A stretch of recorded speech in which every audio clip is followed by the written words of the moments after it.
명나라 중기 절강성 영파부에 고운상이라는 골동품 상인이 살고 있었다. 그는 대대로 골동품을 다루는 집안에서 태어나 어려서부터 온갖 진귀한 물건들을 다루는 법을 익혔다. 특히 그는 거울을 수집하는 데 열중했는데 그의 창고에는 수백 개의 고대 동경이 보관되어 있었다. 어느 날 고운상은 복건성에서 온 행상으로부터 기이한 거울 하나를 얻게 되었다. 그 거울은 검은 칠보석으로 만들어진 태 안에 은빛 거울면이 박혀 있었고 뒷면에는 알아볼 수 없는 고대 문자가 새겨져 있었다. 이 거울은 당나라 때 만들어진 것이라 하오. 하지만 이상한 소문이 있어 아무도 사려 하지 않소이다. 무슨 소문이요?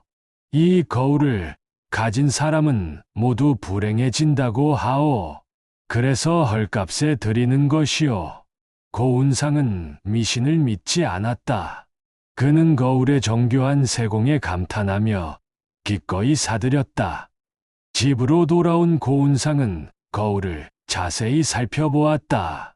거울면에 자신의 얼굴을 비춰보니 이상한 느낌이 들었다. 거울 속 자신의 눈빛이 묘하게 다르게 보였던 것이다. 마치 거울 속에 또 다른 자신이 살고 있는 듯한 착각이 들었다. 그날 밤 고운상은 기이한 꿈을 꾸었다. 꿈속에서 한 노인이 나타나 말했다. 이 거울은 천년 전 도사가 만든 혼경이라 하오. 거울을 보는 자의 혼을 가둘 수 있는 능력이 있지.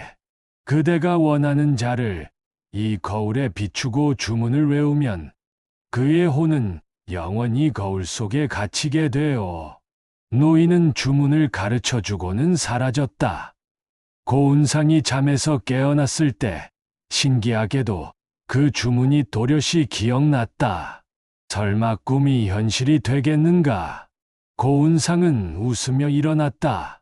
하지만 며칠 후 그는 주문을 시험해보고 싶은 유혹을 느꼈다. 마침 그에게는 원수가 한 명 있었다. 같은 골동품 상인인 왕덕보였다. 왕덕보는 얼마 전 경매에서 고운상이 노리던 보물을 가로챘고 그 일로 고운상은 큰 손해를 본 바 있었다.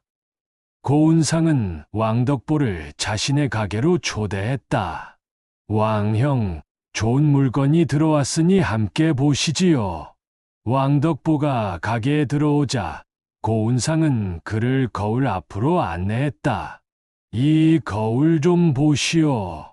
당나라 때 물건이라 하오. 왕덕보가 거울을 들여다보는 순간 고운상은 재빨리 주문을 외웠다. 그러자 놀라운 일이 벌어졌다. 왕덕보의 몸이 갑자기 굳어지더니 거울 속으로 빨려 들어가기 시작했다. 아니, 정확히는 그의 혼이 거울 속으로 들어간 것이었다. 왕덕보의 육신은 그대로 서 있었지만 눈빛은 완전히 사라져 있었다.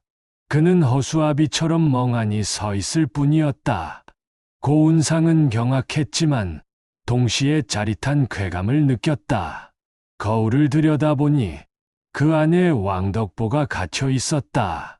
거울 속 왕덕보는 무언가를 외치고 있었지만 소리는 들리지 않았다. 이것이 정말 되는구나. 고운상은 혼이 빠진 왕덕보를 집 밖으로 내보냈다. 왕덕보는 비틀거리며 걸어가다 결국 길거리에 쓰러졌다.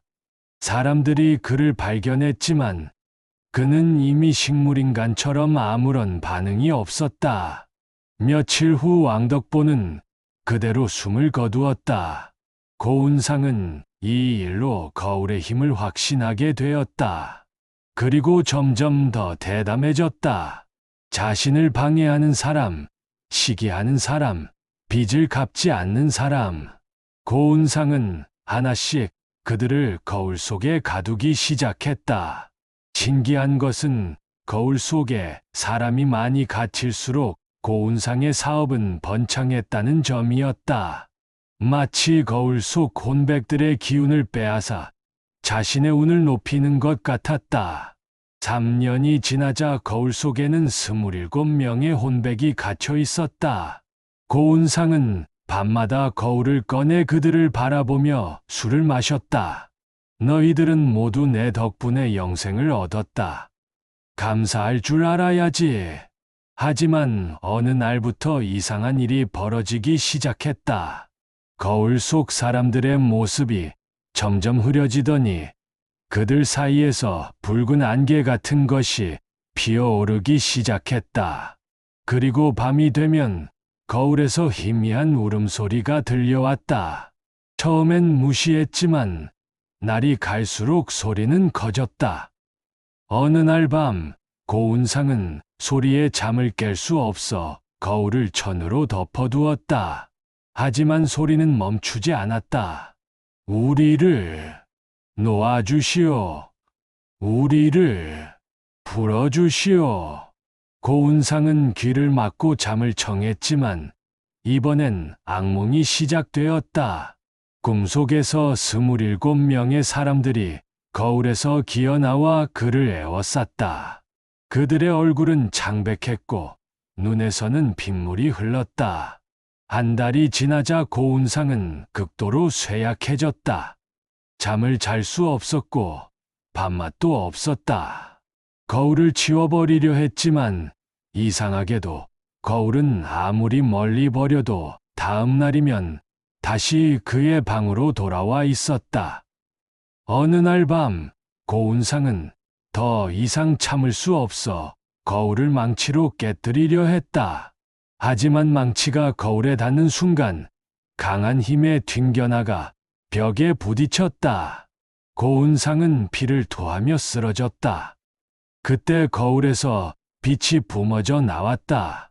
거울 속에 갇혀있던 혼백들이 하나씩 기어나오기 시작했다. 그들은 투명한 형체로 고운상을 둘러쌌다. 이제 내 차례다. 27명의 혼백이 일제히 고운상을 향해 손을 뻗었다. 고운상은 비명을 지르며 도망치려 했지만 혼백들의 손이 그의 몸을 관통했다. 그 순간 고운상은 자신의 몸에서 무언가 빠져나가는 느낌을 받았다. 자신의 혼이었다. 고운상의 혼은 거울 속으로 빨려 들어갔다. 그는 거울 속에서 바깥을 바라보았다. 자신의 육신이 허수아비처럼 서 있는 것이 보였다. 그리고 주변에는 27명의 혼백들이 서 있었다. 이제 우리는 자유다. 혼백들은 하나씩 거울 밖으로 나가 사라졌다. 그들의 육신은 이미 오래전에 죽었지만 혼은 비로소 해방된 것이었다. 하지만 고운상만은 거울 속에 남았다. 거울은 새로운 주인을 찾아 떠돌기 시작했다.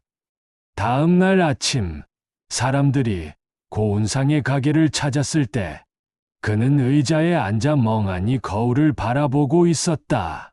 사람들이 불러도 그는 아무런 반응이 없었다. 의원이 진찰해보니 그는 이미 숨이 끊어진 지 오래였다. 기이한 것은 그의 시선이었다. 그는 죽는 순간까지 거울만을 바라보고 있었고 그의 눈에는 형언할 수 없는 공포가 담겨 있었다. 거울은 관아에서 압수되었지만 담당 관리가 거울을 살펴보다 갑자기 미쳐버리는 일이 발생했다.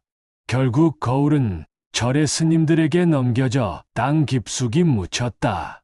하지만 10년 후 어느 도굴꾼이 그 거울을 파내어 시장에 내다 팔았고 거울은 다시 세상에 나오게 되었다.